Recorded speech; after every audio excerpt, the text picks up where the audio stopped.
Hi sir. Hi doctor Tejas, tell me. Placebo effect అంటారు గదా sir. Yes. అది only హోమియోపతిలో ఉంటదా? లేకపోతే అన్నిట్లో ఉంటదా? ఏంటి సార్ అదసలు?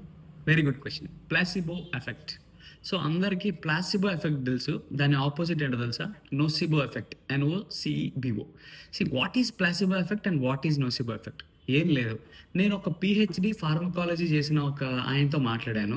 సో ఆయన ఏం చెప్పాడంటే, ఎవ్రీ డ్రగ్ మనం వాడుతున్న నార్మల్గా మందుల షాప్లో మనం కొనుక్కొని ఓవర్ ద కౌంటర్ వాడే మందుల్లో కూడా వాటి డ్రగ్ ఎఫికసీలో కొంత పర్సెంటేజ్ అనేది ప్లాసిబో ఎఫెక్ట్ని యాడ్ చేస్తారంట. ఎందుకు అంటే మన బ్రెయిన్ నిజంగా ఇది పనిచేస్తుంది అని అనుకుంటే దానికి సంబంధించిన డోపమైన్ని రిలీజ్ చేసి ఆ పని జరగడానికి కావాల్సిన థింగ్స్ అన్నిటినీ కూడా లైన్లో పెడుతుందంట. So that is the reason why ఒక తెలుగులో సామెత ఉంది, శంఖంలో పోస్తేనే తీర్థం. అదే మంచినీళ్ళు వాటర్ బాటిల్లో తాగొచ్చు, ప్లస్ శంఖంలో పోస్తే ఎందుకు తీర్థం అయింది అంటే because our brain things that has some godly nature, supernatural powers. The moment we drink it we feel that it is good.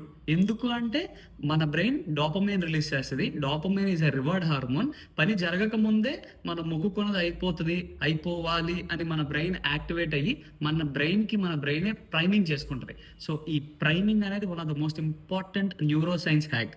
ఈ ప్రైమింగ్ చేసుకోవటం వల్ల నిజంగా మనం చేయాల్సిన పనికి కావాల్సిన పనులన్నీ మనం ముందే చేసేస్తాం. ఇన్ రిటర్న్లో సక్సెస్ వస్తుంది. Very simple. So placebo is true. Thank you.